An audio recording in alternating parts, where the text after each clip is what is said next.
Hello बच्चों, एक बार फिर से आप लोगों का बहुत बहुत स्वागत है अपने इस लेक्चर में, जो कि है 1 मार्क क्वेश्चन हम कर रहे हैं। सीबीएसई बोर्ड एग्जाम में आए हुए हैं पहले भी, और आगे भी जो बोर्ड एग्जाम होने वाले हैं उनमें पूरे पूरे चांसेस हैं कि इन्हीं तरीके के क्वेश्चन या यही क्वेश्चन शायद रिपीट हो जाएं। तो इसलिए हम प्रिपरेशन कर रहे हैं इस तरीके के क्वेश्चंस की। तो मैं बताऊं आप लोगों को स्टार्ट करने से पहले, सीबीएसई बोर्ड एग्जाम के साथ साथ जो बच्चे नीट की तैयारी कर रहे हैं तो ये वीडियो उनके लिए भी बेनिफिशियल है, तो वो भी ये वीडियो देख सकते हैं। साथ ही साथ मेंस वाले भी अपनी प्रिपरेशन इन क्वेश्चंस के थ्रू जो है कर सकते हैं। पहले भी हम 2 पार्ट यहाँ पर बना चुके हैं, 2 या 3 पार्ट बना चुके हैं। अगर आपने वो नहीं देखे हैं तो डिस्क्रिप्शन में वहाँ पर प्लेलिस्ट है, प्लेलिस्ट पर जा करके आप देख सकते हैं।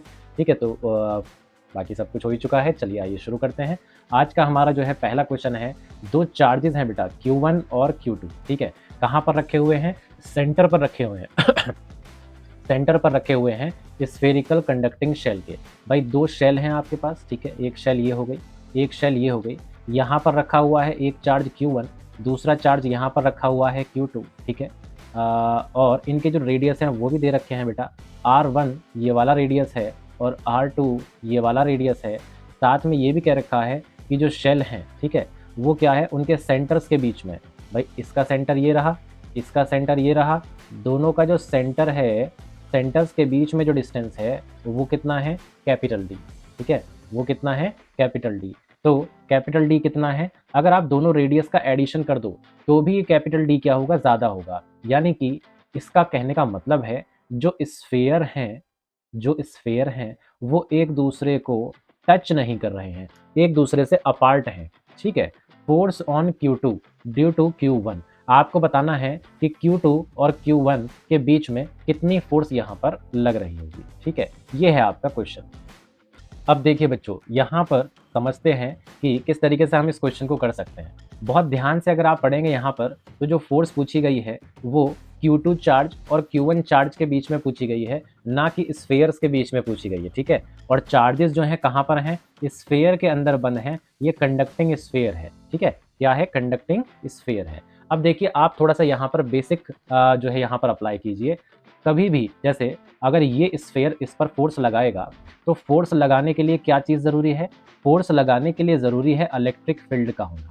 फोर्स लगाने के लिए ज़रूरी है इलेक्ट्रिक फील्ड का होना। देखिए, मैंने स्फेयर कह दिया अभी अभी, उस मेरा मतलब चार्ज से था। अगर ये चार्ज को इस चार्ज पर फोर्स लगानी है तो किस चीज़ की ज़रूरत है? इलेक्ट्रिक फील्ड की ज़रूरत है। अब आप एक बात बताइए, चलिए मान लीजिए Q1 चार्ज ने क्या कर दिया, इस स्फेयर के बाहर भी चार्ज इंड्यूस करा दिया। ठीक है, मान लीजिए बाहर भी इतना ही चार्ज इंड्यूस करा दिया Q1। ठीक, लेकिन इस चार्ज के इंड्यूस होने से जो इलेक्ट्रिक फील्ड पैदा होगी कुछ इसी तरीके से होगी, और वो इलेक्ट्रिक फील्ड जब Q2 चार्ज की तरफ जा रही होगी तो आप क्या पाएंगे कि Q2 चार्ज तो एक स्फेयर से घिरा हुआ है, और जो स्फेरिकल शेल होती है बेटा, जो स्फेरिकल शेल होती है वो एक किसकी तरह काम करती है? शील्ड की तरह काम करती है। अगर शील्ड की तरह काम करती है तो जो इलेक्ट्रिक फील्ड यहाँ से प्रोड्यूस होकर के आ रही है, जो इलेक्ट्रिक फील्ड यहाँ से प्रोड्यूस होकर के आ रही है, वो Q2 तक तो पहुंच ही नहीं पाएगी। और अगर Q2 तक कोई भी इलेक्ट्रिक फील्ड नहीं पहुंच पाएगी तो कोई भी फोर्स यहाँ पर देखने को नहीं मिलेगी। यानी कि यहाँ पर जो आंसर हो जाएगा वो हो जाएगा 0। क्वेश्चन बहुत ही ज़्यादा ट्रिकी रहते हैं, आप लोगों को लैंग्वेज समझनी पड़ेगी। ध्यान से देखिए, मैं इसलिए बार बार कह रहा हूँ, जो फोर्स पूछी गई है वो Q2 और Q1 के बीच में पूछी गई है, स्फेयर्स के बीच में नहीं पूछी गई है। ठीक है, अगर स्फेयर्स के बीच में पूछी जाती तो फोर्स लग सकती थी, लेकिन चार्जेस के बीच में पूछी जा रही है, वहां पर फोर्स नहीं लगेगी। तो इस बात का जो है आप यहाँ पर ध्यान रखेंगे। कितनी फोर्स हो जाएगी? 0 फोर्स हो जाएगी Q2 चार्ज पर Q1 की वजह से। आई होप आप समझ गए होंगे। तो यहाँ पर कौन सा वाला टॉपिक काम में आया है? Electrostatic shielding. ठीक है, इलेक्ट्रोस्टैटिक शील्डिंग यहाँ पर काम में आया है, और इसका क्या काम होता है कि अगर कोई भी कंडक्टिंग शेल है तो इलेक्ट्रिक फील्ड क्या होती है? इसके बाहर बाहर रहेगी। इंटीरियर में इलेक्ट्रिक फील्ड कितनी होती है बेटा? इंटीरियर में इलेक्ट्रिक फील्ड होती है 0। ठीक है, इलेक्ट्रिक फील्ड 0 हो जाएगी, इसलिए यहाँ पर रखा हुआ जो चार्ज था Q2, उस पर भी क्या हुआ?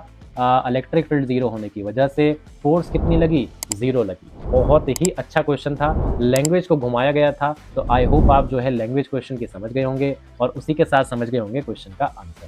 तो चलिए यहाँ पर अभी दूसरे क्वेश्चन पर चलते हैं बच्चों।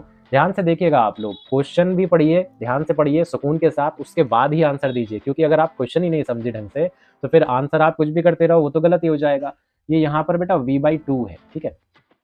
An electron enters uniform magnetic field, ठीक है। एक यूनिफॉर्म मैग्नेटिक फील्ड दे रखी है भाई हम लोगों को। मैग्नेटिक फील्ड मान लो हमने इस तरीके से जो है रिप्रेजेंट कर ली, क्रॉस की हेल्प से रिप्रेजेंट कर ली। यहाँ पर हम क्या कह रहे हैं कि भाई एक इलेक्ट्रॉन जो है एंटर कर रहा है, v वेलोसिटी से एंटर कर रहा है। ओके जी। सेमी सर्कुलर पाथ एक्वायर करता है। सेमी सर्कुलर पाथ का मतलब है ये इधर से तो एंटर हुआ होगा और इधर से एग्जिट। मैं थोड़ा सा इसको डार्क कर देता हूँ, आपको दिख जाए। इधर से एंटर हुआ होगा और इधर से क्या हो गया होगा, ये एग्जिट हो गया होगा बेटा, इधर से एग्जिट हो गया होगा। तो इस तरीके का सेमी सर्कुलर पाथ यहाँ पर इसने जो है बनाया और ये मैग्नेटिक फील्ड के क्या हुआ, बाहर आ गया। फाइनल स्पीड आपसे पूछी जा रही है इलेक्ट्रॉन की कि भाई एंटर करते टाइम तो जो वेलोसिटी थी वो वेलोसिटी थी v या v वेक्टर, लेकिन वेलोसिटी नहीं कहेंगे हम इसे, एक्चुअली स्पीड कहेंगे। वेलोसिटी में तो चेंज आ जाएगा, लेकिन स्पीड जो है उसमें डायरेक्शन का रोल नहीं रहता, तो इसलिए स्पीड कहेंगे।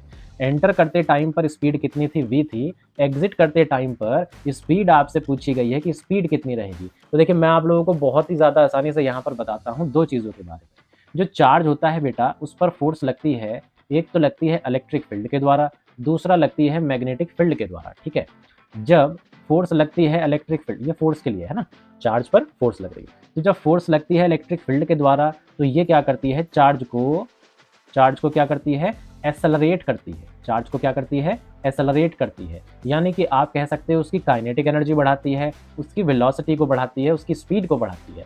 लेकिन जब भी मैग्नेटिक फील्ड की वजह से यहाँ पर फोर्स लगती है किसी भी चार्ज पर जब मैग्नेटिक फील्ड की वजह से फोर्स लगती है तो वो एक्सेलरेट तो बिल्कुल नहीं करती। वो क्या काम करती है, सिर्फ चार्ज की डायरेक्शन को चेंज करने का काम करती है। तो क्या चेंज करेगी ये, चार्ज की डायरेक्शन को चेंज करेगी। जैसे कि आप यहाँ भी देख रहे हो, मैग्नेटिक फील्ड में जैसे ही एंटर करती है डायरेक्शन बदली चार्ज के मूवमेंट की और सेमी सर्कुलर पाथ लेते हुए वो जो चार्ज था बाहर हो गया। तो क्योंकि सिर्फ मैग्नेटिक फील्ड यहाँ पर लग रही है तो चार्ज के एक्सेलरेट होने का या डी एक्सेलरेट होने का तो सवाल ही पैदा नहीं होता।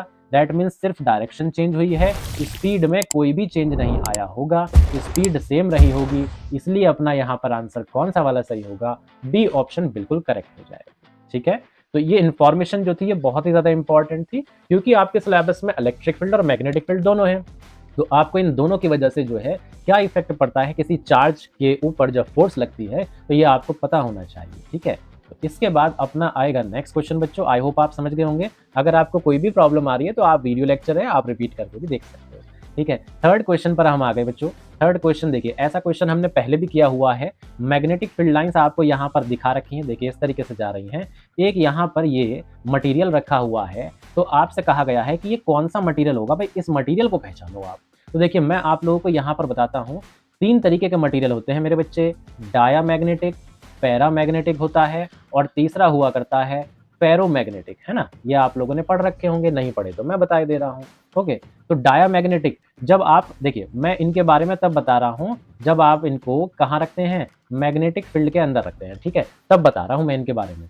तो डायामैग्नेटिक सब्सटेंस को जब आप मैग्नेटिक फील्ड में रखोगे तो क्या होगा, जो मैग्नेटिक फील्ड लाइंस हैं वो दूर जाना चाहेंगी, है ना। ये हिंदी वाला दूर है, ठीक है, वो जो इंग्लिश वाला डोर मत समझ लेना इसको।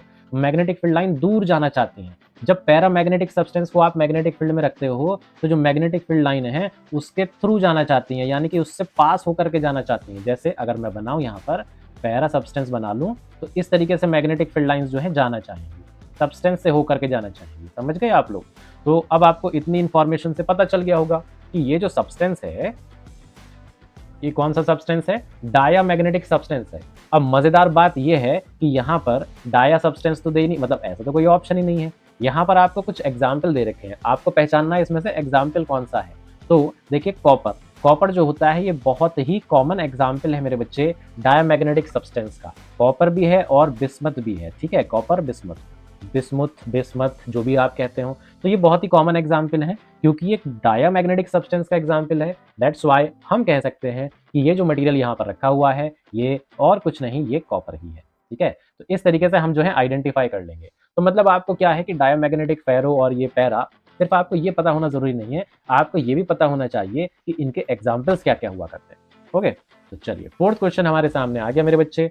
फोर्थ क्वेश्चन देखिए, आपको करंट का ग्राफ दे रखा है, टाइम के साथ साथ चार चीजों के लिए आपको ग्राफ दे रखा है, या चार ग्राफ आपको दे रखे हैं, P, Q, R, S। ठीक है, आपको पहचानना है मेरे दोस्त कि यहाँ पर अल्टरनेटिंग करंट का जो ग्राफ है वो कौन सा वाला है।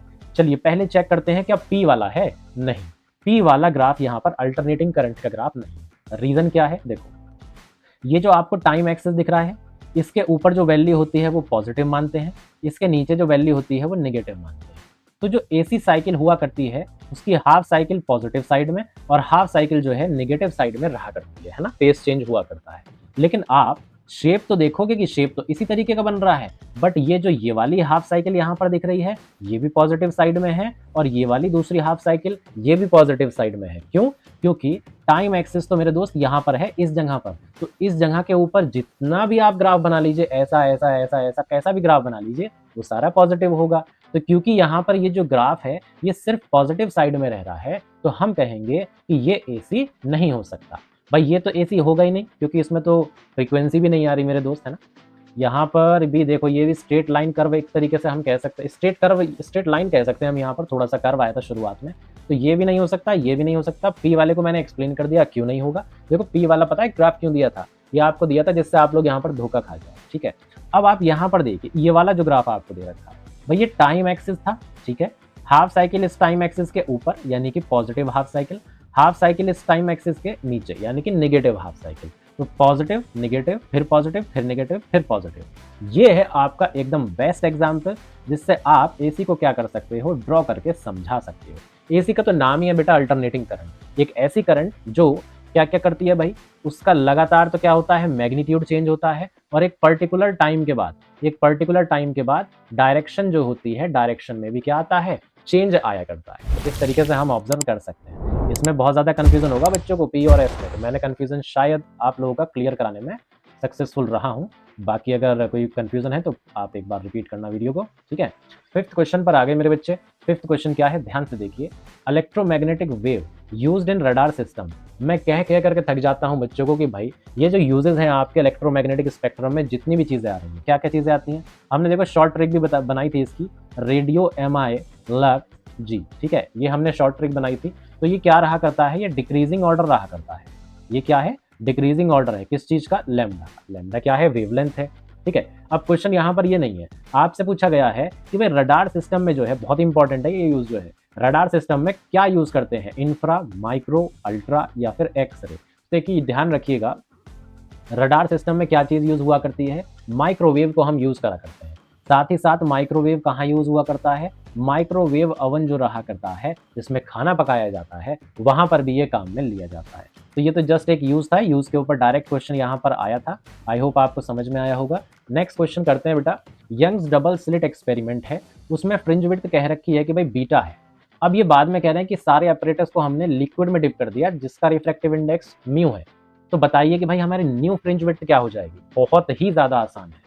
देखिए, जब भी आप एपरेटस को क्या करते हैं, इमर्स कर देते हैं, ठीक है, इमर्स कर देते हैं, काहे में इमर्स कर देते हैं, लिक्विड में इमर्स कर देते हैं, ठीक है। तो क्या होता है मैं आपको बताता हूं। जो नई फ्रिंज विड्थ होगी, मान लीजिए बीटा डैश हमने उसको मान लिया, तो वो रिफ्रैक्टिव इंडेक्स के 1/μ टाइम्स हो जाएगी, या फिर हम कह सकते हैं जितना रिफ्रैक्टिव इंडेक्स है उतने टाइम्स डिक्रीज हो जाएगी। तो बीटा डैश हो गया यहाँ पर बेटा β/μ, ठीक है।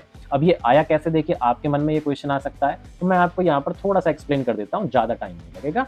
बीटा देखिए, बीटा फ्रिंज विड्थ का फॉर्मूला होता है d λ/d। अब ये यहाँ पर क्या चीज़ें हैं देखिए, इस तरीके से रहा करता है। ये दो तो हो गई स्लिट्स, यहाँ पर देखो ये दिख रही हैं, छोटे से मैंने यहाँ पर होल टाइप छोड़ दिए यहाँ पर। ये तो ये स्लिट्स हैं S1 और S2, इनके बीच में डिस्टेंस रहा करता है d।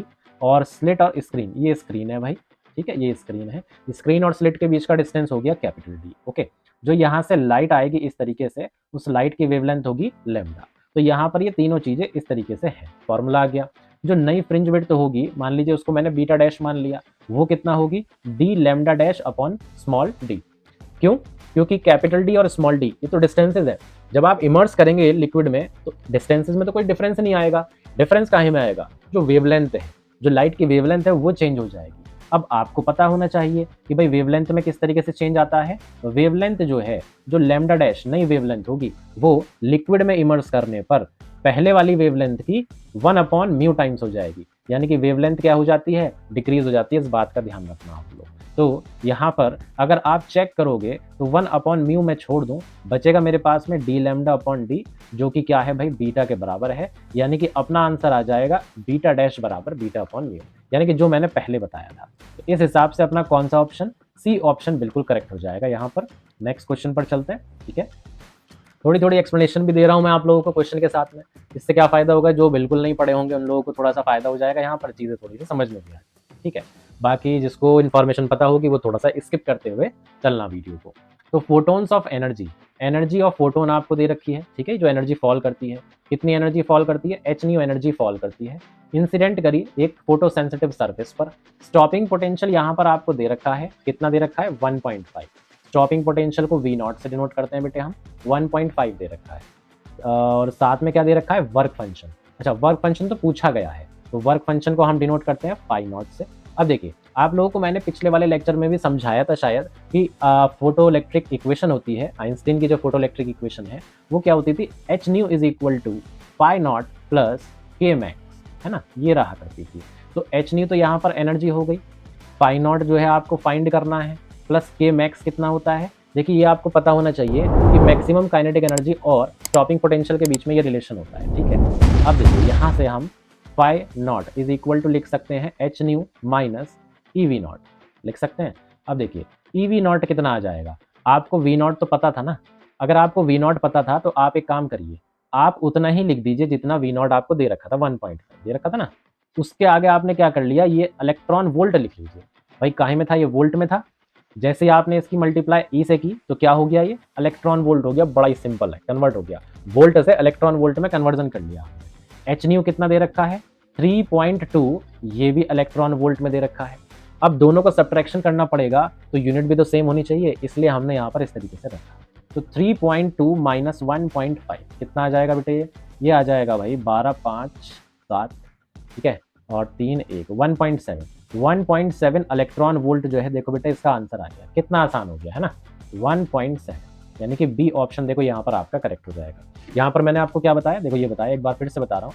अगर आपको मान लीजिए पोटेंशियल दे रखा है और आपको एनर्जी पता करनी है, एनर्जी मतलब काइनेटिक एनर्जी या कुछ भी पता करनी है, तो जस्ट आपको सिंपल ये करना है, 1.5 अगर वोल्ट था वोल्टेज, तो एनर्जी कितनी होगी, 1.5 इलेक्ट्रॉन वोल्ट होगी। मैग्नीट्यूड उतना ही रहेगा, सिर्फ यूनिट आप कौन सी लिख देना, इलेक्ट्रॉन वोल्ट लिख देना, कितना आसानी से कन्वर्जन हो जाएगा। और यही कन्वर्जन मैंने यहाँ पर यूज भी करा है, ठीक है। समझ में आया होगा आई होप आप लोगों को, ठीक है। नहीं समझ में आया एक बार प्लीज रिपीट कीजिएगा। ओके, नेक्स्ट क्वेश्चन पर चलते हैं। अरे नेक्स्ट हो जा भाई, हो गया। तो 8th क्वेश्चन क्या है, 8th क्वेश्चन है बेटा, यहाँ पर हमसे पूछा जा रहा है कौन सा ट्रू नहीं है, ठीक है। न्यूक्लियर फोर्स के लिए यहाँ पर कौन सा वाला स्टेटमेंट है जो सही नहीं है। भाई देखते हैं एक एक करके। पहले they are stronger than Coulomb force, Coulomb force यानी कि इलेक्ट्रोस्टैटिक फोर्स। अब आपको पता होना चाहिए कि भाई न्यूक्लियर फोर्स जो रहा करती है ना, ये स्ट्रॉन्गेस्ट फोर्स रहा करती है। ये क्या रहा करती है, स्ट्रॉन्गेस्ट फोर्स रहा करती है। अगर स्ट्रॉन्गेस्ट फोर्स है तो इससे ज़्यादा स्ट्रॉन्ग कोई होगा ही नहीं। तो भाई बात सही है ना, स्ट्रॉन्गर होती है, बात सही है। तो इसके बाद they have about the same magnitude for different pair of electrons, बिल्कुल सही बात है भाई, ये भी सही बात है। अगला पढ़ते हैं, दे आर ऑलवेज अट्रैक्टिव। भाई यहाँ खराबी हो गई, देखो ये जो वर्ड यहाँ पर दे दिया ना इन्होंने, ऑलवेज अट्रैक्टिव, ऐसा नहीं होता बेटा। देखो क्या होता है, आपने इस तरीके का ग्राफ देखा होगा, और ऐसा ग्राफ जब हम ड्रॉ करते थे तो इस तरीके से ग्राफ आता है ना, ये पोटेंशियल एनर्जी का। तो इसमें क्या रहा करता है, यहाँ पर तो ये रिपल्सिव रहा करती है ना। जब डिस्टेंस क्या होता है, आर नॉट से कम होता है। डिस्टेंस क्या होता है, डिस्टेंस किसके बीच का, न्यूक्लियॉन्स के बीच का। जब न्यूक्लियॉन्स के बीच का डिस्टेंस आर नॉट से कम हुआ करता है तो रिपल्सिव रहा करती है ये फोर्स। और जब डिस्टेंस क्या रहा करता है, आर नॉट से ज्यादा रहा करता है, तो ये फोर्स क्या रहा करती है, अट्रैक्टिव रहा करती है। लेकिन अगर डिस्टेंस बहुत ज्यादा हो जाए, है ना, डिस्टेंस बहुत ज्यादा हो जाए, जैसे कि यहाँ आप देखते जा रहे हो, तो ये न्यूक्लियर फोर्स क्या हो जाती है, ऑलमोस्ट जीरो भी हो जाती है, ठीक है। बात समझ में आई होगी आप लोगों को। तो यहाँ पर क्या होगा, ये वाला स्टेटमेंट जो है ना, ये वाला दे आर ऑलवेज अट्रैक्टिव, ये गलत हो जाएगा। एक कंडीशन ऐसी भी रहती है कि ये रिपल्सिव जो है हुआ करती है, न्यूक्लियर फोर्स देखने को मिलती है, ठीक है। अब देखो एक चीज मैं आप लोगों को बताऊं, यहाँ पर they saturate as the separation between two nucleons increase. मुझे देखिए यहाँ पर ये स्टेटमेंट भी गलत लगता है। क्यों गलत लगता है, क्योंकि मैंने जैसे अभी आपको ग्राफ ड्रॉ करके समझाया, ठीक है, इस तरीके से समझाया था। ये पोटेंशियल एनर्जी का ग्राफ रहा करता है न्यूक्लियॉन्स के बीच की, है ना। किसके साथ, डिस्टेंस के साथ ये रहा करता है। आप देखिए ये जो एक्सिस है, इस एक्सिस के नज़दीक पहुंचता जा रहा है ग्राफ धीरे धीरे, यानी कि एक टाइम पर आकर के क्या हो जाएगी, वैल्यू जीरो हो जाएगी एनर्जी की। अब भाई सोच करके देखिए, अगर एनर्जी जीरो हो गई तो फोर्स ही कहाँ से होगी, फोर्स भी तो लगभग जीरो हो जाएगी। और यहाँ पर क्या कहा गया है, दे सैचुरेट, यानी कि न्यूक्लियर फोर्स जो है सैचुरेट हो जाती है। सैचुरेट हो जाती है मतलब हाईएस्ट लिमिट पर पहुंच जाती है। अब हाईएस्ट पर कहाँ से पहुंच जाएगी, यहाँ तो हमें पता लग रहा है कि लगभग जीरो हो गई। तो देखिए मुझे क्या लगता है, यहाँ पर दो स्टेटमेंट गलत थे। हो सकता है मैं गलत हूँ, लेकिन मुझे यहाँ पर देखिए दो स्टेटमेंट गलत लग रहे हैं। कि ऑलवेज वर्ड जो आ गया यहाँ पर, इसने काम खराब कर दिया, क्योंकि ये कंडीशन रिपल्सिव वाली भी हुआ करती है, मैंने समझाई आप लोगों को।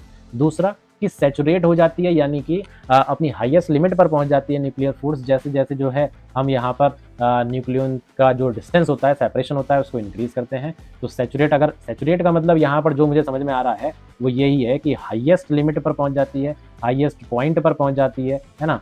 तो ऐसा कहना भी गलत है, क्योंकि ये तो जीरो होने लगती है जैसे जैसे सेपरेशन को हम बढ़ाते चले जाते हैं। इसलिए तो न्यूक्लियर फोर्स है। न्यूक्लियर फोर्स पढ़ते भी तो हैं हम, कि न्यूक्लियर फोर्स कहाँ काम करती है, विद इन द न्यूक्लियस काम करती है। ठीक है ना। आई होप आप समझ में आ गया होगा आप लोगों को। तो इसके बाद में जो है आगे चलते हैं, थोड़ा नेक्स्ट क्वेश्चन देखते हैं क्या है। ओके, तो ये रहा हमारा बच्चों next question, question number 9। Question number 9 क्या कह रहा है यहाँ पर, एक स्ट्रेट वायर है आपके सामने, ठीक है, यही एक्स वाई, इसमें करंट फ्लो कर रहा है राइट साइड में। ओके, एक लूप आपको दे रखा है, लूप में आपसे पूछा गया है कि इंड्यूस करंट की डायरेक्शन क्या होगी। देखिए इसके लिए क्या है, एक ट्रिक है मेरे पास में, एस डू आई, ठीक है, S do I, S do I, ये ट्रिक है। अभी बताऊंगा थोड़ी देर में किस तरीके से आप अप्लाई करोगे। तो उससे पहले क्या है कि उससे पहले थोड़ा सा यहाँ बात कर लेते हैं। जिधर की तरफ करंट की डायरेक्शन है उस तरफ अपना राइट हैंड थंब रूल लगाना है हमको। तो उस तरफ हम क्या कर लेंगे, थंब कर लेंगे जिधर की तरफ करंट है। अब आपको शायद हो सकता है मिरर इमेज की वजह से मेरा हाथ जो है ये लेफ्ट दिख रहा हो, लेकिन ये राइट हैंड है। आप भी इसी तरीके से अप्लाई करिएगा स्क्रीन को देखते हुए। करंट की डायरेक्शन में थंब कर लिया आपने, और फिंगर्स को आपने जब घुमाया, कर्ल किया, तो आपको दिख रहा होगा कि जो फिंगर्स है ना, वो लूप से होकर के बाहर की तरफ आ रही है।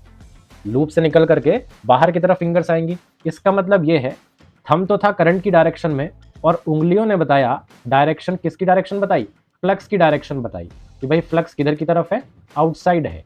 ठीक है जी। अब अपनी कंडीशंस बना लेते हैं, अब अपनी कंडीशंस बना लेते हैं। आई जब डिक्रीज हो रहा है, दूसरा आई जब क्या हो रहा है, इंक्रीज हो रहा है। तो अभी पहले हम डिस्कस करते हैं केस जब आई क्या हो रहा है, डिक्रीज हो रहा है।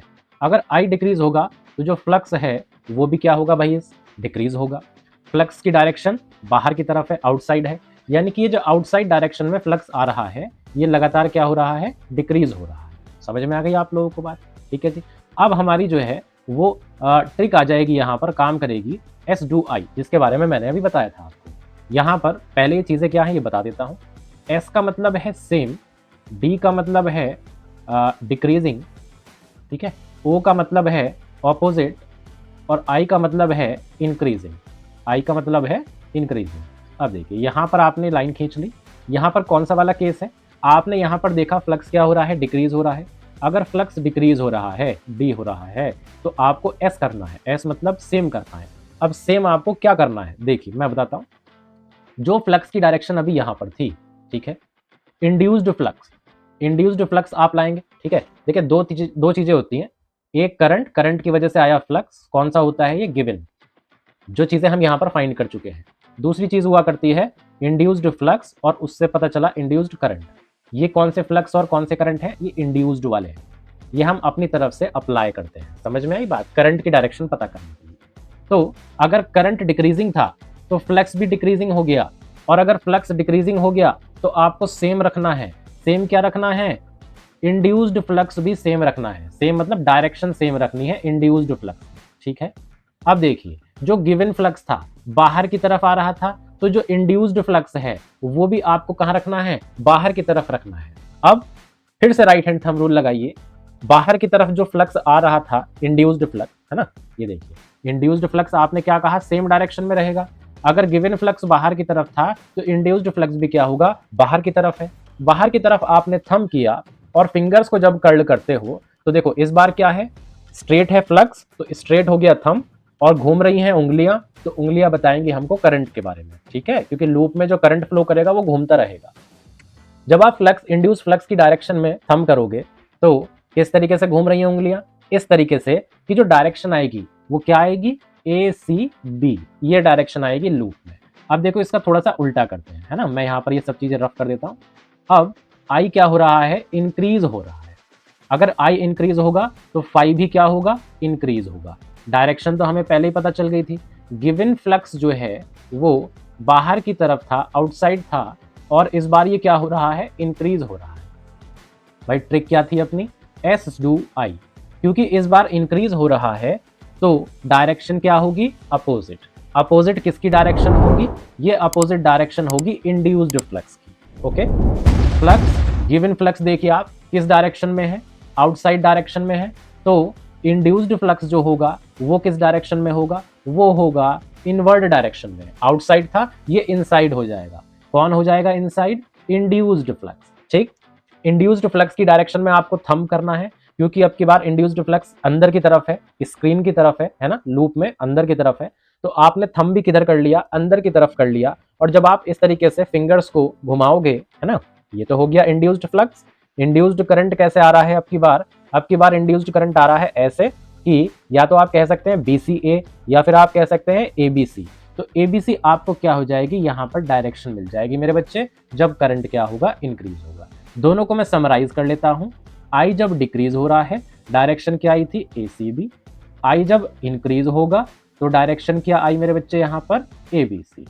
आप चाहो, अगर ट्रिक आपको सही लगी तो ट्रिक से आप जाओ, नहीं तो आप अपनी ट्रिक भी बना सकते हो, अदरवाइज आप डायरेक्ट जो है लेंस रूल जो है लगा करके डायरेक्शन पता कर सकते हो। ठीक है, अब आओ यहाँ पर ऑप्शन देख लेते हैं।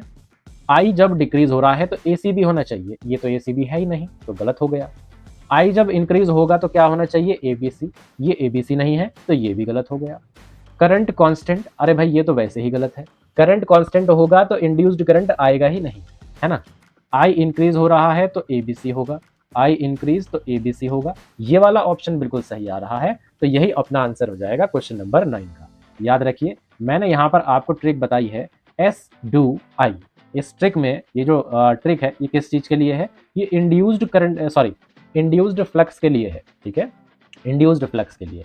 आपने यहाँ पर क्या देखा था, एक बार करंट इंक्रीज हुआ तो फ्लक्स भी इंक्रीज हुआ। ओके, तो आप देख लीजिए फ्लक्स इंक्रीज, आई से इंक्रीज, ठीक है, कौन सा वाला फ्लक्स, गिवन वाला। तो अगर आपका गिवन फ्लक्स इंक्रीज है तो इंड्यूस्ड फ्लक्स क्या हो जाएगा, अपोजिट डायरेक्शन। और अगर आपका जो गिवन फ्लक्स है वो डिक्रीज हो रहा है तो इंड्यूस्ड फ्लक्स क्या हो जाएगा, सेम डायरेक्शन में हो जाएगा। ठीक है, ये अगले क्वेश्चन पर चलते हैं, क्वेश्चन नंबर 10। आने वाले क्वेश्चंस में आई होप इतना टाइम अब नहीं लगेगा। तो क्वेश्चन नंबर 10 क्या हुआ हमारे पास यहाँ पर, V is equal to V0 sine omega t. ठीक है, सीरीज कॉम्बिनेशन में लगाया रसिस्टर और एक दूसरी चीज है X, पता नहीं क्या, इंडक्टर भी हो सकता है और कैपेसिटर भी हो सकता है। अच्छा, करंट दे रखी है, देखो मजेदार बात यह है, करंट यहाँ पर दे रखी है। अब देखो करंट से आपको पता चल जाएगा, ये जो करंट का फेस है, आप इस फेस में देखो क्या आ रहा है, यहाँ प्लस आ रहा है या माइनस आ रहा है। ये देखो यहाँ पर प्लस आ रहा है, अगर प्लस आ रहा है, अगर प्लस आ रहा है इसका मतलब है करंट क्या कर रहा है, लीड कर रहा है। और अगर करंट लीड कर रहा है तो कॉम्बिनेशन जो है R और C का ही हो सकता है, यानी कि RC कॉम्बिनेशन हो सकता है, RL कॉम्बिनेशन नहीं हो सकता। बात समझ में आ गई। तो देखो कैपेसिटर, हाँ भैया, एक तो ये रहा और कैपेसिटर एक ये रहा, ये वाले दोनों ऑप्शन तो आपके अभी गलत हो गए, इतना तो आपको पता चल गया। उसके बाद में आपको ये पता करना है कि इनमें से कौन सा करेक्ट है, यानी कि XC जो है किसके बराबर होगा, R के बराबर या √2R के बराबर, अभी पता चल जाएगा। भाई ये क्या चीज है, फेस डिफरेंस है। फेस डिफरेंस को आपने लिख लिया π/4। ठीक है, फेस डिफरेंस आपने पढ़ रखा होगा tan phi, फॉर्मूला होता है tan phi का फॉर्मूला होता है XC minus XL upon R। भाई कंफ्यूज मत होना, tan phi को आप ऐसे भी लिख सकते हो XL minus XC upon R। कब लिख सकते हैं, जब XL ज्यादा हो XC से। ये कब लिख सकते हैं, जब XC ज्यादा हो XL से। जो चीज ज्यादा होगी वो पहले आ जाएगी। और मजेदार बात यह है कि हमारा जो सर्किट है उसमें तो इंडक्टर है ही नहीं, RC सर्किट है। RC सर्किट है तो हमने XL को खत्म ही कर दिया। कितना बच गया, XC अपॉन R बच गया। tan π/4 हो गया XC अपॉन R। tan π/4 कितना होगा बेटा, tan π/4 होगा 45, यानी कि 1 is equal to XC upon R।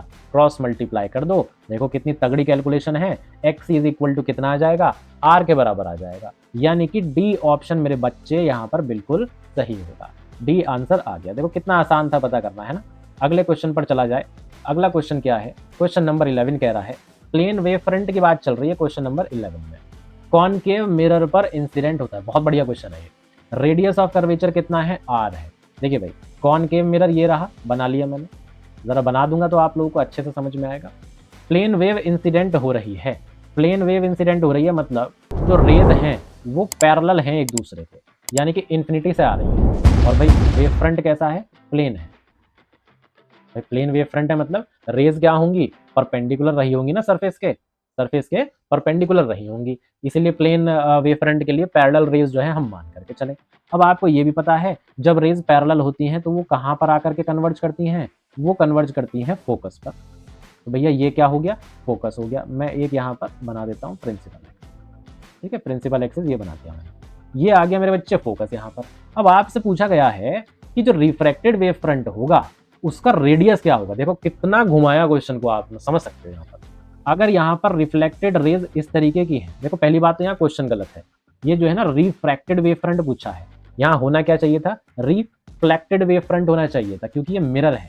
ये क्या करता है, ये रिफ्लेक्ट करता है, मिरर जो होता है वो रिफ्रैक्ट नहीं करता। समझ में आई ना बात। अब किस तरीके का यहाँ पर जो है भाई ये बनना चाहिए वेव फ्रंट, वो होगा इस तरीके का, ऐसा वेव फ्रंट बनना चाहिए। अब यार ये क्या बन गया, एक मिनट रुको बच्चों, ऐसा वेव फ्रंट बनना चाहिए, क्योंकि भाई रिफ्लेक्टेड रेज जो आ रही हैं, है ना, रिफ्लेक्टेड रेज जो हैं वो इस तरीके से कन्वर्ज हो रही हैं। अब प्रॉपर्टी है कि बाहर क्या होना है भाई, रेज को वेव फ्रंट के परपेंडिकुलर होना है, तो आपको किस तरीके का वेव फ्रंट मिलेगा, स्फेरिकल वेव फ्रंट मिलेगा। लेकिन ये तो आपसे पूछा ही नहीं गया, आपसे पूछा जा रहा है इसका रेडियस क्या होगा।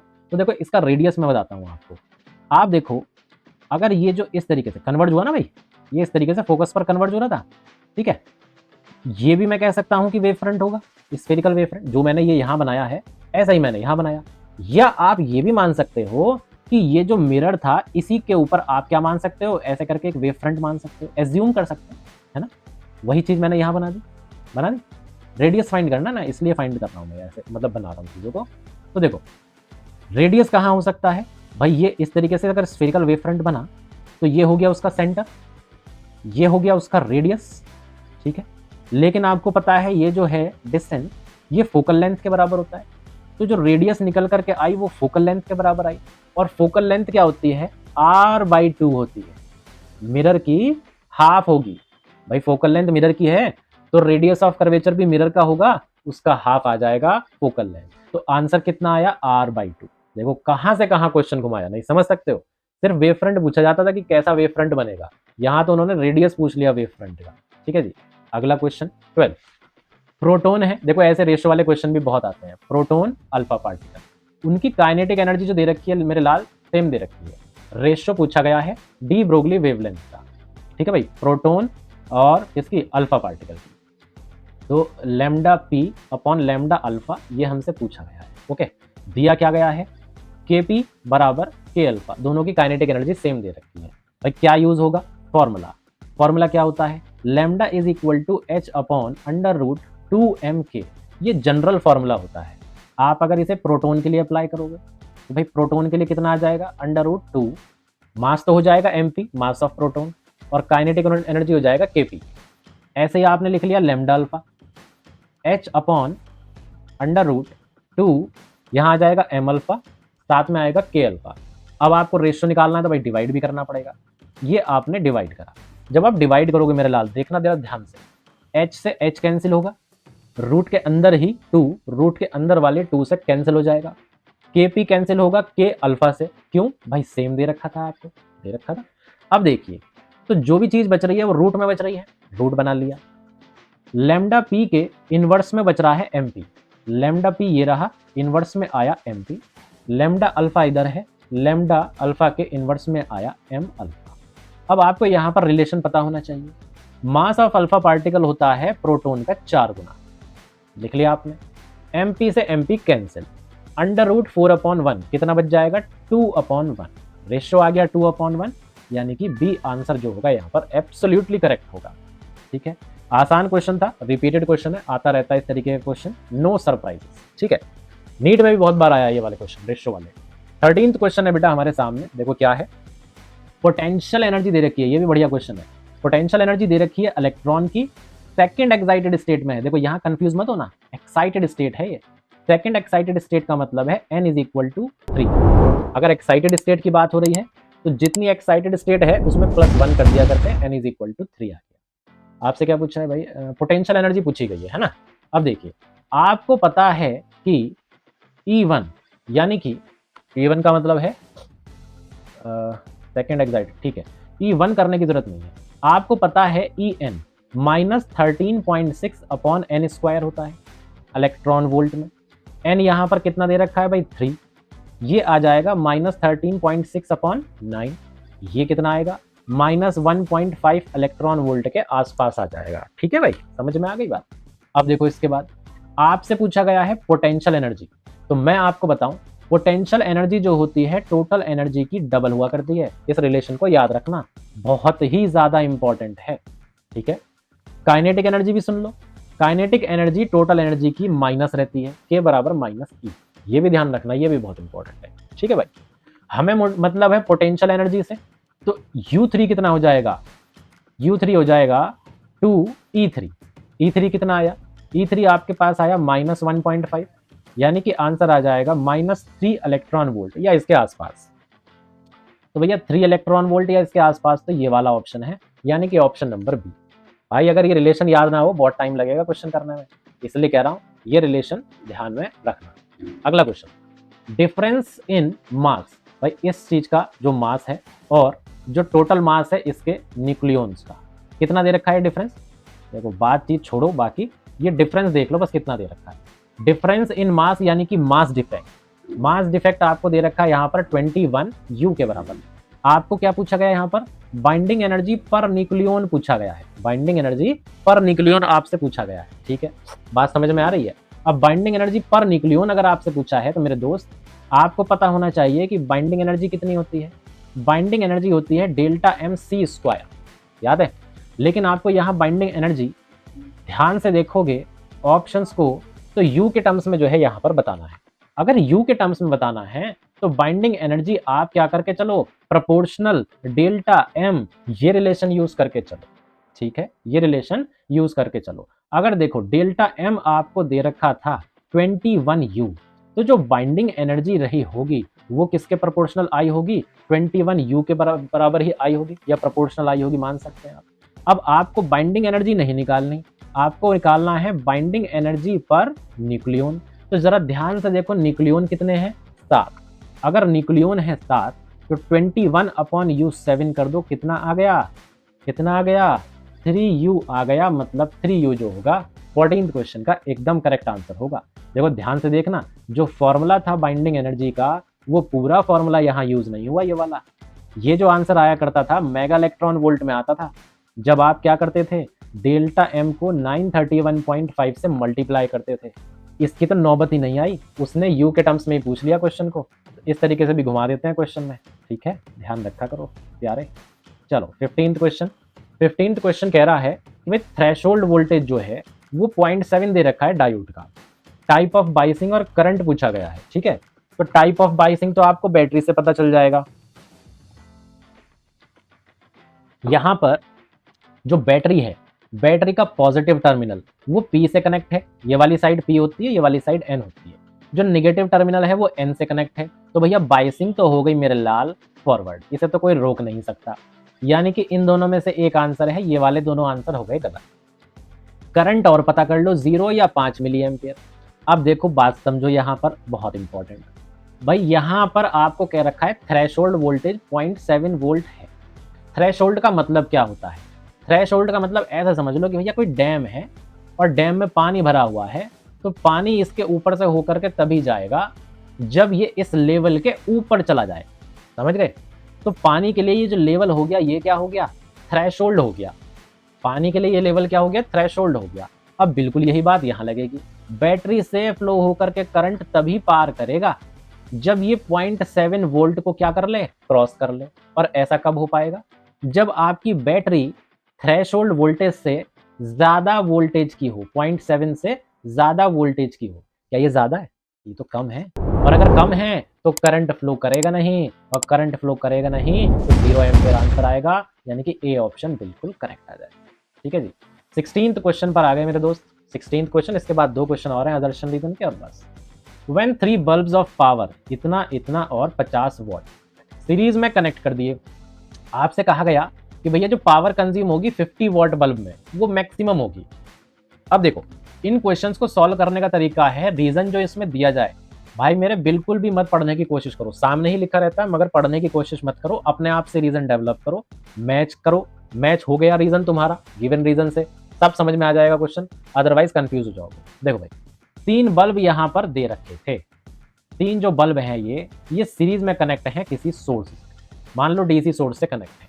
ठीक है, आपको ये बताना है कि कहां पर पावर डिसिपेशन मैक्सिमम हो रहा होगा। ठीक है जी, पावर डिसिपेशन मैक्सिमम कितना होगा भाई? पावर डिसिपेशन का फॉर्मूला क्या होगा? आई स्क्वायर आर। क्यों मैंने ये वाला फॉर्मूला लिया? ये सारे के सारे काहे में कनेक्टेड हैं भाई? सीरीज में। सीरीज में क्या चीज सेम रहती है? करंट सेम रहा करता है। करंट क्योंकि सेम होगा तो ये वाला फैक्टर जो होगा हट जाएगा। पावर किसके प्रोपोर्शनल रह जाएगी? रेसिस्टेंस के प्रोपोर्शनल रह जाएगी। किस बल्ब में सबसे ज्यादा पावर डिसिपेशन होगा? जिसका रेसिस्टेंस सबसे ज्यादा होगा, उसी की पावर सबसे ज्यादा डिसिपेट हो रही होगी, उसी में पावर डिसिपेट हो रही होगी सबसे ज्यादा।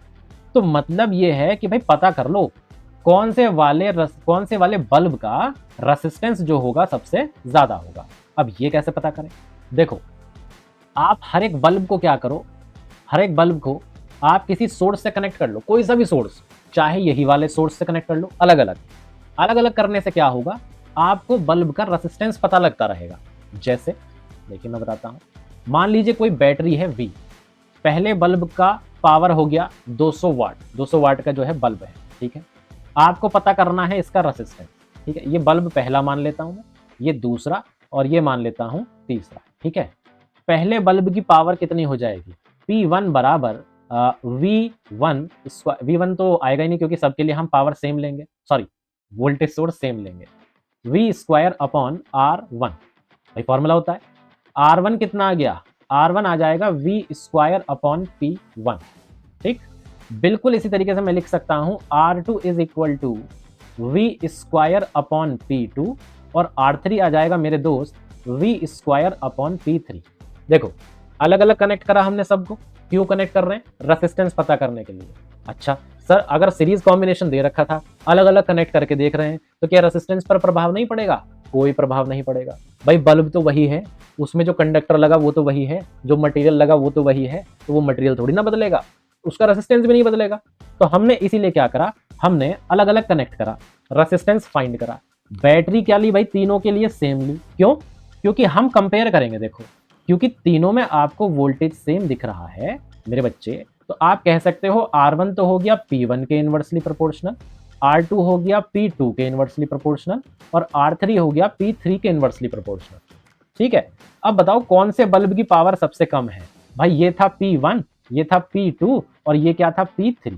जो P3 है वो सबसे कम है, तो R3 क्या होगा भाई? सबसे ज्यादा होगा। अगर R3 सबसे ज्यादा है, याद है फॉर्मूला ये वाला, अगर R3 सबसे ज्यादा है तो R3 सबसे ज्यादा है तो जो तीसरा बल्ब होगा 50 वाट का, इसी में क्या होगा? पावर डिसिपेशन सबसे ज्यादा होगा। अपना आंसर ये है, अपना रीजन ये है। अब जरा इनके रीजन से और मिला लेते हैं। देखो भाई क्या कह रहे थे ये, इनकी भी सुन लो। एक मिनट, सीरीज सर्किट में करंट सेम रहता है, बिल्कुल सेम रहता है। देखो भैया हमने यहाँ पर यूज करा था ईच बल्ब में, but potential difference across each bulb is different. सही बात है भाई, ये हमारे पास सेम है करंट, इसलिए तो हमने कहा कि पावर जो है रेसिस्टेंस पर डिपेंड कर रही है, और रेसिस्टेंस हम फाइंड करने बैठ गए थे, वहां से हमें पता लगा। तो बिल्कुल सही बात है, एक तो रीजन सही बात भी हो गई, असर्शन तो हमने चेक कर लिया कि सही है ही है, और साथ ही साथ क्योंकि हम दोनों के रीजन, हम दोनों मतलब क्वेश्चन का और मेरा रीजन भी मैच हो गया, तो यहाँ पर क्या हो जाएगा? ये करेक्ट एक्सप्लेनेशन भी हो जाएगा। देखो क्वेश्चन छोटा दिख रहा होगा, इजी दिख रहा होगा, इजी और छोटा क्वेश्चन बिल्कुल नहीं है। ये ऑप्शन बाय द वे सही है यहाँ पर। तो क्वेश्चन में जो है ना बहुत सारी चीजें छिपी हुई थी, ये क्वेश्चन पेपर थोड़ा डिफिकल्ट था, जिसके लिए भी आया होगा, है ना। तो इसलिए थोड़ा सा देखो टाइम लगा रहा हूँ मैं क्वेश्चंस को समझाने में, अदरवाइज अब तक तो 2 क्वेश्चन पेपर हम लोगों ने जो है ना सॉल्व कर लिए होते हैं यहाँ पर। कोई बात नहीं, चलिए अगला क्वेश्चन है question number 17। Current carrying square loop, एक लूप है, किस वायर का बना है, वायर की लेंथ है यहाँ पर L, कैपिटल L, उसको मैग्नेटिक फील्ड में रख दिया, ठीक है जी। एक्सपीरियंस करता है टॉर्क, ज्यादा है दूसरे टॉर्क से, जो लगा सर्कुलर लूप पर। अच्छा भाई आप समझ गए क्वेश्चन। एक तो है भाई स्क्वायर कॉइल है, कॉल कह रहा हूं मैं, कॉइल है, एक सर्कुलर कॉइल है, ठीक है। आपको पता करना है कौन से केस में टॉर्क ज्यादा होगा, टॉ1 ज्यादा होगा या टॉ2 ज्यादा होगा, ये पता करना है अपने को। करंट जो है देखो सेम दे रखा है और मैग्नेटिक फील्ड भी क्या दे रखी है, सेम दे रखी है। चलो भैया सॉल्व कर लेते हैं क्वेश्चन। देखो इसका एरिया कितना होगा, इसका एरिया होगा साइड स्क्वायर, 4 साइड मिलकर के हो गई 4a, और चारों साइड का एडिशन किसके बराबर होगा, लेंथ के बराबर होगा। a आ जाएगा यहां से L/4, तो भैया एरिया होगा a स्क्वायर, यानी कि एरिया आ गया यहाँ पर L²/16। ये आया मेरे बच्चे A1, स्क्वायर के लिए 1, सर्किल के लिए 2 मान करके चलेंगे हम। अब हम A2 फाइंड कर लेते हैं, ठीक है। A2 कितना होगा, देखो भैया जो सरकमफेरेंस होगी, पूरे लूप की जो सरकमफेरेंस है वो लेंथ के बराबर होगी। रेडियस कितना आएगा, रेडियस आएगा L/2π। आर स्क्वायर कितना आएगा, आर स्क्वायर आएगा L²/4 पाई स्क्वायर। यहाँ से भैया पाई आर स्क्वायर कितना आएगा, L²/4 पाई इतना आएगा, ठीक है। तो पाई R2 स्क्वायर इसका एरिया हो गया, और एरिया आ गया L²/4 पाई। अब जरा आप इन दोनों एरिया को कंपेयर करने की कोशिश करो, ठीक है। आप चेक कर पाओगे कि A1 जो है A2 से ज्यादा है। कैसे, मैं समझाता हूं। देखो भाई L² यहां भी है, यहां भी है, यानी कि A1 16 और A2 4 पाई, इनके इनवर्सली प्रोपोर्शनल है। अब 16 ज्यादा या 4 पाई, अगर आप 4 पाई को चेक करते हो तो 4 पाई 3.14, 4 चौक 16, 4 एकम 4, 1 5, 4 तिया 12, भैया इतना कुछ बैठ रहा है, बैठ रहा है। अब ये जो वैल्यू है सीधी सी बात है 16 से कम है। अगर ये कम है तो A2 क्या होगा, ज्यादा, और ये क्या है, ज्यादा, 16 ज्यादा है तो A1 क्या होगा, कम। ये मैंने उल्टा लिख दिया A1 क्या होगा, कम, और A2 क्या होगा, ज्यादा होगा। ये बात समझ में आ गई, ठीक है। अब चलो इसके बाद आगे की बात करते हैं, ठीक। इतना हमने यहां पर फाइंड कर लिया। अब देखो जो टॉ1 होगा वो कितना होगा, NiA1B। N क्या हो गया, नंबर ऑफ टर्न्स, क्योंकि नंबर ऑफ टर्न्स दे नहीं रखे तो 1 मान लेते हैं, तो हम कह सकते हैं I A1B। ये हो गया भैया टॉर्क, समझ में आई बात। I और B के लिए मैंने सफिक्स नहीं लिया क्योंकि दोनों के लिए सेम है। दूसरा टॉर्क कितना हो गया, IA2B, यहां भी वही बात है, A2 अलग है तो इसलिए वहां पर सफिक्स लिया है। अब देखो अगर आप टॉ1/टॉ2 करते हो तो भाई चीजें फिर से कैंसिल होंगी, I से I कैंसिल होगा, B से B कैंसिल होगा, टॉ1/टॉ2 आ जाएगा A1/A2। आ गया। आपको पहले से पता है कि A2 ज्यादा है A1 से, तो भाई सीधी सी बात है A2 के सामने क्या चीज है, टॉ2 भी ज्यादा होगा टॉ1 से। टॉ2 मतलब क्या, सर्किल, सर्कुलर लूप। तो यहां पर किसको कह रखा था, टॉर्क, कौन सा वाला भैया, ये क्या था, स्क्वायर लूप। स्क्वायर लूप का जो टॉर्क है वो ज्यादा नहीं, हाँ स्क्वायर लूप का जो टॉर्क है वो ज्यादा है। ये कौन कह रहे थे, क्वेश्चन वाले। हमारा क्या आया, सर्किल का जो है ज्यादा आ रहा है भाई टॉर्क, और अगर सर्किल का ज्यादा आ रहा है तो असर्शन हो गया गलत। यहाँ पर रीजन जो हमने एरिया के टर्म्स में फाइंड करा था वो तो हमारा रीजन है, इनका रीजन पढ़ते हैं। Square loop occupy more area, square loop जो है वो मोर एरिया, भैया स्क्वायर लूप का तो एरिया A1 था और इसका एरिया क्या आ रहा था, कम आ रहा था A2 से, तो ये तो बात गलत दे रखी है, दोनों गलत हैं, तो भैया बात ही खत्म हो गई, डी ऑप्शन अपना खाए। देखो कितना आसान क्वेश्चन था, है ना। अगले क्वेश्चन पर चलते हैं। अगला क्वेश्चन क्या है, लास्ट क्वेश्चन है भैया हमारा आज के सेशन का। N type semiconductor number density electron की ज्यादा होती है होल की इलेक्ट्रॉन डेंसिटी से, बिल्कुल सही बात है। But crystal maintains overall charge neutrality, मतलब भले ही अगर ये एन टाइप सेमीकंडक्टर भले से ही है, इसमें भले ही इलेक्ट्रॉन्स की संख्या, फ्री इलेक्ट्रॉन्स की संख्या ज्यादा रहती है होल से, समझ गए, तब भी क्या होगा, तब भी ये जो एन टाइप है ये न्यूट्रल होगा। क्या ये बात सही है, बिल्कुल सही है, मैं बताऊंगा अभी कैसे, ठीक है। देखो भाई आपको पता है जब आप डोपिंग करते हो, है ना, पेंटावेलेंट इंप्योरिटी ऐड करते हो तभी तो एन टाइप बनता है। तो मान लो पहले क्या रहा होगा, पहले तो कुछ ऐसी स्थिति रही होगी जब इंट्रिंसिक सेमीकंडक्टर था, जितने इलेक्ट्रॉन हो गए उतने ही होल हो गए। समझ में आई बात? आपने इम्प्योरिटी मिलाई पेंटावेलेंट, उसकी वजह से क्या हुआ, यहाँ पर इलेक्ट्रॉन्स की संख्या बढ़ गई। अब मेरे बच्चे इलेक्ट्रॉन्स की संख्या तुम्हें बढ़ती दिखाई दे रही है तो नेगेटिव चार्ज ज्यादा भले से दिखाई दे रहा होगा, लेकिन ये क्या है, ये न्यूट्रल है। कैसे न्यूट्रल है भाई मेरे दोस्त, एक बात बताओ, ये जो यहाँ पर, एक मिनट रुकना, ये जो यहाँ पर, एक मिनट, ये जो यहाँ पर इलेक्ट्रॉन्स हैं भाई मेरे, ये जिन एटम से आए थे, इम्प्योरिटी एटम से आए थे, जब इम्प्योरिटी एटम ने ये इलेक्ट्रॉन्स है ना, डोनर इलेक्ट्रॉन्स दान में दिए होंगे, तो अपने आप वो क्या हो गए होंगे, पॉजिटिवली चार्ज हो गए होंगे या नहीं, आयन बन गए होंगे या नहीं बन गए होंगे, बिल्कुल बन गए होंगे। तो भाई जैसे यहाँ पर 3 इलेक्ट्रॉन मैंने दिखाए, तो आपको 3 ही आयन भी मिलेंगे, कौन से, पॉजिटिव चार्ज के। अब बताओ आ गई या नहीं आ गई बात न्यूट्रल वाली सही होकर के, बिल्कुल आ गई। तो ये असर्शन जो है बिल्कुल सही बात है। रीजन और पढ़ लेते हैं एक बार। रीजन क्या है, चार्ज ऑफ इलेक्ट्रॉन जो डोनर एटम देते हैं वो इक्वल होता है और अपोजिट होता है आयनाइज्ड डोनर के। बिल्कुल सही बात है भाई, और ये करेक्ट एक्सप्लेनेशन भी होगी। अब आप सोच रहे होंगे कि भाई ये रीजन में क्या कह दिया, मैं बताता हूँ आपको। देखिए ये कह रहे हैं कि जितना चार्ज इन डोनर इलेक्ट्रॉन्स का था, ये क्या होता है, एक तो पहली बात इक्वल होता है चार्ज, है ना, और अपोजिट होता है, किसके अपोजिट, जो आयोनाइज्ड डोनर रहता है। देखो अभी तो मैंने तुम्हें बताया, ये जो आयोनाइज्ड डोनर थे इन पर कैसा चार्ज आ जाता है, पॉजिटिव, और कितना आता है, जितने इलेक्ट्रॉन मिले थे, 3 इलेक्ट्रॉन यहाँ मिले, 3 आपको जो है यहाँ पर पॉजिटिवली चार्ज डोनर आयन मिल रहे हैं ना। तो बात बिल्कुल सही है, रीजन सही है, आदर्शन सही है, एक्सप्लेनेशन भी है। तो अपना ए वाला जो बहुत ज्यादा कई आदर्शन रीजन में आंसर होता है, वही आंसर अपना यहाँ भी होगा। भाई ये वाली जो वीडियो थी बहुत लंबी हो गई, क्योंकि बीच में कुछ क्वेश्चन ऐसे आए, ये वाला क्वेश्चन पेपर ही टफ था एक्चुअली। यहाँ पर क्वेश्चन को समझाने में आप लोग को थोड़ा सा जरा ज़्यादा टाइम लगाया मैंने, क्योंकि चीज़ें क्या थी, अगर आप थोड़ा बेसिक अगर एक बार समझ गए ना, तो आपके लिए क्या होगा, आगे फिर क्वेश्चन को करना ईजी हो जाएगा, है ना। यहाँ पर कंपैरेटिवली क्वेश्चन थोड़े ज़्यादा डिफिकल्ट थे इस वाले सेट में, जो ये वाला सेट था। तो आई होप, मैं उम्मीद करता हूँ आप लोगों को समझ में आए होंगे क्वेश्चन, और अगर आप लोगों को वीडियो अच्छी लगी होगी तो लाइक वगैरह भी करिएगा। और अगर कोई सजेशन देना होगा वीडियो से रिलेटेड, लेक्चर से रिलेटेड, तो वो भी आप दे सकते हैं कमेंट सेक्शन में जाकर के। और लास्ट में जाते जाते मैं आप लोगों को ये बता दूं कि ये 1 मार्क के क्वेश्चन हम कर रहे हैं, जो बच्चे बाद में जुड़े होंगे हमसे। 1 मार्क के क्वेश्चन ये वो हैं जो आपके सीबीएसई बोर्ड एग्जाम में, साथ ही साथ नीट में, और साथ ही साथ मेंस एग्जाम में भी आपको बहुत ज़्यादा हेल्प कर सकते हैं। तो देखना मत भूलिए, सारे क्वेश्चन इंपॉर्टेंट है, सीबीएसई की लैंग्वेज है, क्योंकि उन्हीं के बनाए क्वेश्चन पेपर है ना, बहुत हेल्प मिलती है। तो जल्दी मिलेंगे नई वीडियो में, तब तक के लिए टेक केयर।